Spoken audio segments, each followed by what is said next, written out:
Hey, everybody, look who's stopping by. Truly our favorite. And I'm not just saying that because he's listening to us right now on hold. He truly is, makes us smarter. And what a perfect time to connect with this gentleman with both series that could have wrapped up last night, now heading to a Game 6 in Miami and in Los Angeles. And tonight's series trying to be wrapped up by the Nuggets and the Sixers. Both with the Sixers are at home, and the Suns are trying to stave off elimination tonight. What a perfect time to have Brian Windhorst of ESPN join us right here on the Rich Eisen Show. How are you, Brian? We have 4 Game 6s, Rich. Now, number one, that makes NBA media happy because, games mean dollars. And I got to tell you, I probably feel like the Suns have if I had to pick, I'd say, okay, I think the Suns will close out for sure, but I can't 100% tell you how these other series are going to go. I think the Suns Nuggets could go to. Did I say the Suns would close out? I meant the Nuggets would close out. Right. Sorry. Let's start that over. There's No 4 worries. series. They're all going to Game 6, Yes. and I feel like Denver is probably not going to lose 2 in a row. But the other series, I can't say I know who's going to win yet. So let's start with Nuggets Suns because it appears that Jokic is just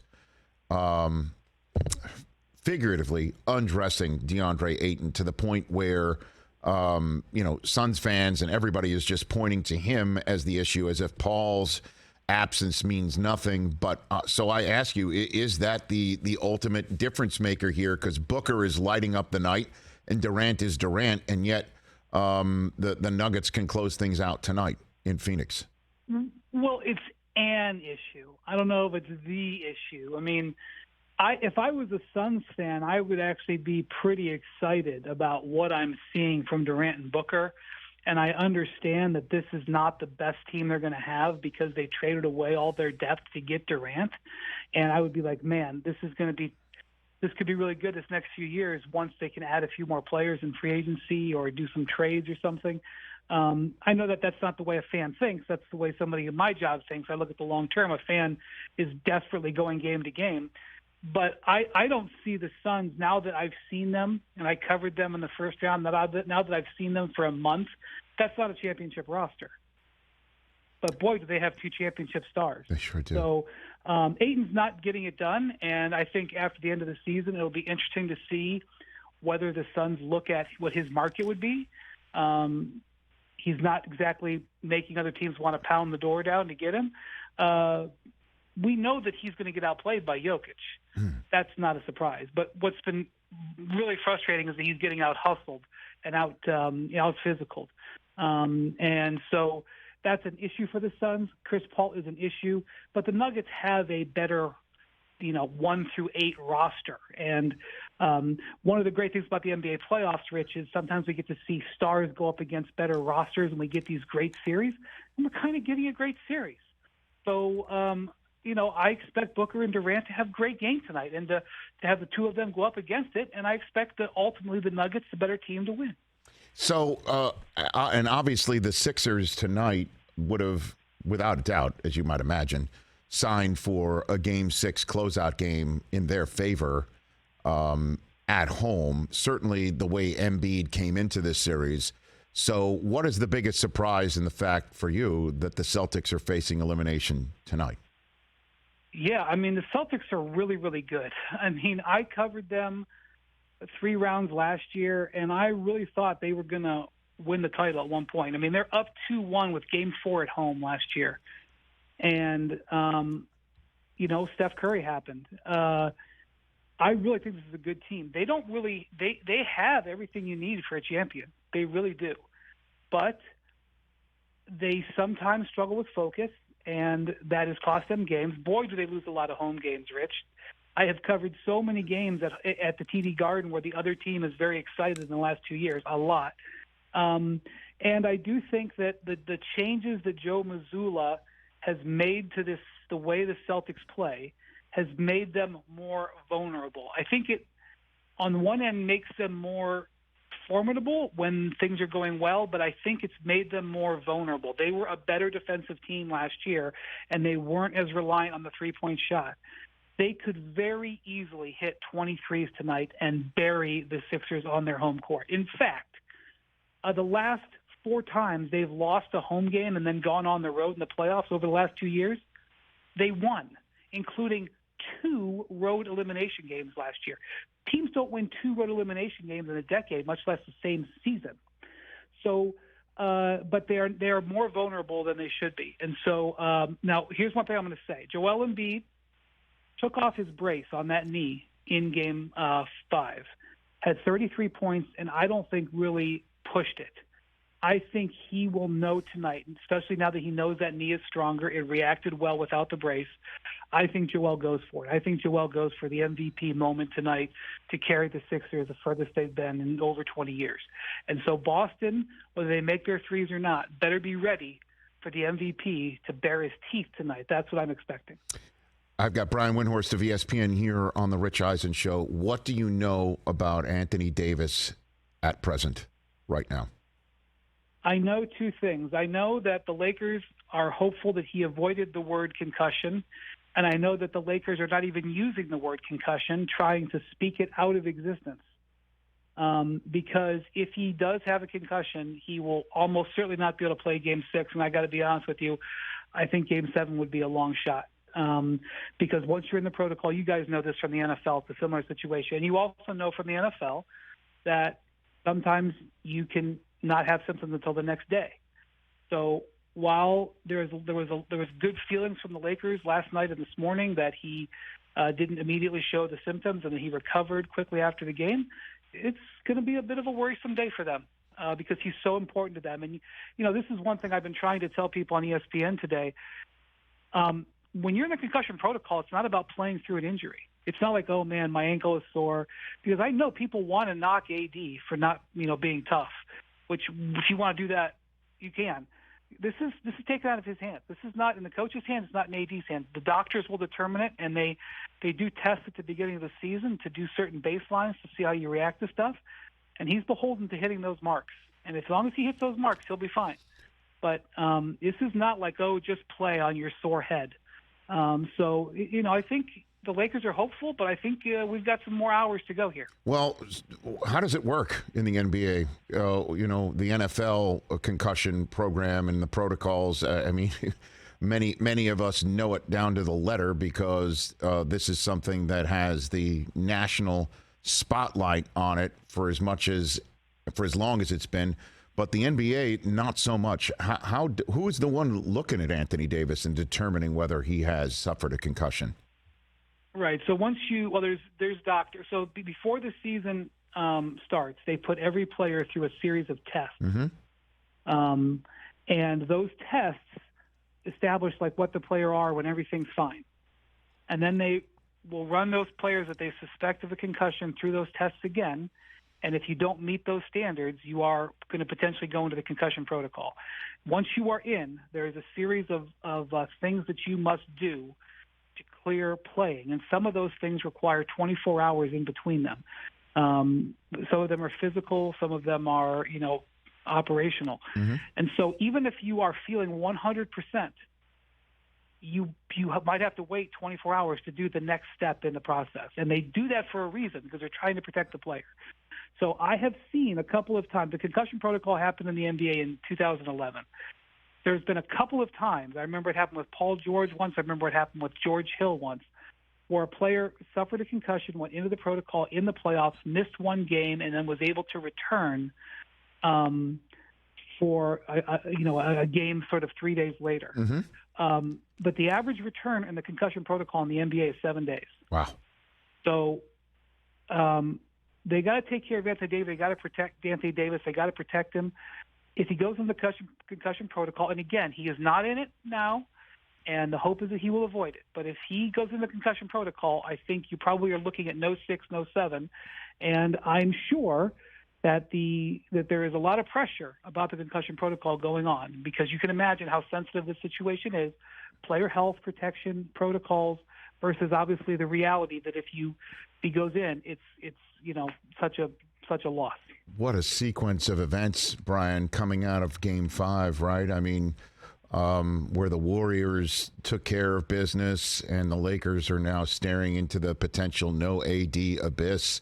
What a major swing one would think from Game 5 to Game 6. Yeah, but they right have AD. now. No, I know that.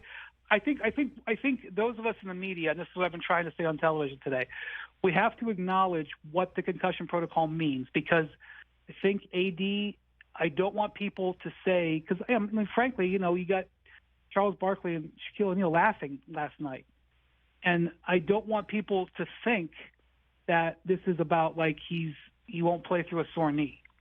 It's not going to be in his hands. But at the same time, they didn't think he was in the protocol last night. He could clear today, and he could be just fine, and Game 6 could go on. And then let's just assume that. What do you think is the key to that game? Because the Warriors, as we all know, Game 3 washout, Game 4 they were up, and then Lonnie Walker, the fourth, happened. Yeah. What do you think a Game 6 hinges on? Let's assume Anthony Davis returns. Yeah, so the Lakers watched last series and watched Steph Curry detonate the Sacramento Kings out of the playoffs. They watched him in Game 7 on the road closeout game, just like this is, drop 50. And they basically made the decision, we are not going to let Steph Curry beat us. We're not going to do it. So they have, in various different ways with various different strategies, basically forced Steph to distribute the ball. Now, he has still had some great games. And last night, for example, he had, he was really able to get to the basket. I know they had 25 baskets in the paint last night, and I think Steph, off the top of my head, had 5 or 6 of them. He was really able to get past the perimeter and get into the basket, get out in transition. But they have been smothering him on the perimeter, and I think he's 6 of 25 from three-point range the last 2 games. And they are really forcing the ball at his hands with double teams and stuff like that. And so when the Warriors have gotten wins, it's when they've gotten great support from their other players. Last night Andrew Wiggins had his best playoff game of the postseason, 25 points. That's huge for them. Draymond Green, 20 points last night. Draymond doesn't score. When Draymond scores 20, it's like another player scoring 30. He does everything else. He's been playing great in this postseason. But this scoring is huge. When they won Game 2, even the series 1-1, Clay went 8 of 11 on threes. Clay has not shot above 33%, I don't think, since. Maybe he had one game where he shot 36%, but he hadn't shot the ball real well. But in that game, he shot it real well, and it made a huge difference. So the way that the Lakers are good enough defensively to do it. I mean, I could say, don't let Steph, get going, and then I don't have the players to do it. He could still do it. The Lakers have the players and the scheme to lock down Steph. And so it's really on those other guys. But those other guys, some of them are Hall of Famers. And they've been through this before. And they have a great, track record of delivering on the road under pressure, which they did twice in the last round. So it's absolutely still in play for both ways in this series. Brian Windhorst here on the Rich Eisen Show. Jalen Brunson became the first Knicks point guard to play all 48 in a playoff game. Obviously, Quentin Grimes did it as well. They became the first duo since Walt Frazier and Jerry Lucas did it in 1972. What Brunson is doing, I'm a New Yorker. He is one of my favorite that I've ever seen playing for the New York Knicks. He is unbelievable. And what he did last night was back things up, and with actions, what he was saying with his words after getting beat twice in Miami. How do you see this playing out for Brunson and the Knicks? And your thoughts on that performance last night, Brian? Yeah, man, what a terrific season the Knicks have had. The Miami Heat are not an 8 seed. I know it says 8 next to their name. Right. When you watch them play and you see their talent level and their depth and the way they handle themselves, they're not an 8 seed. So I know that if the Heat get one more win in this series, this will be seen as an upset. This has been a terrific season for the Knicks. Jalen Brunson, one of the best, dollar for dollar free agent signings in recent NBA history. Josh Hart, one of the most impactful trade deadline moves we've seen in the last few years. The Knicks have really done a great job. I think it's unsustainable what they're asking them to do. And the issue is that Emmanuel Quickley has a high ankle sprain. He is second place for Sixth Man of the Year and such an important player off the bench. And so Tom Thibodeau, under elimination pressure, is just gripping very hard. It's a huge ask to play players this many minutes. It's not that they can't play 48, Rich. It's that they're not conditioned to play 48. They've spent 6 months conditioned to play a certain way. And so you're just really asking for trouble. I will say this, if you're looking for a reason for the Knicks to be able to do it, the Heat are highly reliant on the three-point shot. They have been shooting over their head for 3 weeks now. One of the reasons that Heat are an 8th seed is because they really had ineffective three-point shooting during the season. You could make the argument that they are due to return to the mean, and that they had a bad three-point shooting game last night. You could say the percentages dictate that the Heat should have another bad three-point shooting game, and maybe it's tomorrow night in Game 6. But I think with where the Heat are, I think they'll get one more win, especially with the demands that the Knicks players are having to go through minute-wise. Last one for you, Brian Windhorst. At this point next week, we will know who will have the draft rights to Victor Wembanyama. And the draft lottery is next Tuesday. Walk me through the drama of that night, what you expect from soup to nuts. Give me your thoughts on what's going to happen to that draft lottery and the drama surrounding it Tuesday. It is really a very unique situation in all of American sports because one player matters so much in the NBA. The difference it's just a simple thing of the fact of the way basketball operates versus the other sports. So one player can change a team's fortunes. I don't know if Victor Wembanyama will impact immediately because he is still very physically immature and has to grow up. But I will tell you that this player is more talented than Joel Embiid or Giannis Antetokounmpo when they came in, okay? And those guys, you probably looked at them and said, well, they're never going to make anything. Well, guess what? They're the best players in the NBA now. And it took, by the way, a few years for Giannis and even Luka missed the playoffs his first 2 years. Okay, he was much more ready for the game. So I want to caution that just because a team wins the lottery next week doesn't mean Wembanyama is going to be in the finals next year. LeBron missed the playoffs his first 2 years, but Wembanyama, the talent and size is a package we've never really seen before ever. So the real amazing thing in the lottery, the real thing to watch, is whether somebody jumps up from deep. If Wembanyama goes to the Spurs or Wembanyama goes to the Pistons or the Rockets, it's still going to be a part of a process. I think he will be fascinating to watch, but he is not going to be front and center on your TV viewing a year from now. Question is if one of these teams from behind jumps up. We've seen it happen a few times in NBA history.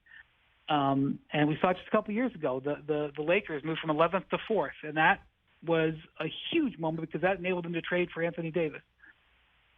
If a team like the Oklahoma City Thunder, who already has a really interesting roster, a team like the Portland Trail Blazers, who I'm not sure whether they're going to be able to hold on to Dame Lillard or not, a team like that comes forward, you could really see a huge impact right away because I do think he will, as a complimentary player while he's learning, could be a difference maker. So it's a very exciting time, and there's nothing that anybody can control about it. It's a very high pressure, tension release type situation, and it's enjoyable every year. And this year there's really high stakes. And of course, if it's the Magic at 11 or the Thunder, as you mentioned, at 12. Right, like one of those teams. The Magic have two bites. The Magic have 2 bites at the 11th pick is the Bulls pick. Bulls pick, right? The Bulls could, if the Bulls pick moves up into the top 4, they get to keep it. I see. If it stays there, then it goes to the Magic. That's the other thing. I'm about win or nothing for the Bulls. That's what I'm wondering about. Who's got the real shot here? Because if one of those teams wins the lottery or gets in right to the lottery top picks, then the Mavericks move out of the top 10 and they tanked for nothing, right? Like that's a possibility too on Tuesday night. A lot of other things. And let me just say this. I know that it's very popular, and it's also just fun to talk about. Sure. This time of year to talk about conspiracies, like where does the league want Wembanyama to go? Okay. Yes. All NBA lottery conspiracies died in 2019, and that was the night where the Lakers, the Knicks, the Pelicans, and the Grizzlies were the Final Four, and they went to commercial. And Ja Morant and Zion Williamson were on the board. The last time we had this kind of excitement was for Zion, and I would even argue that there's more excitement for for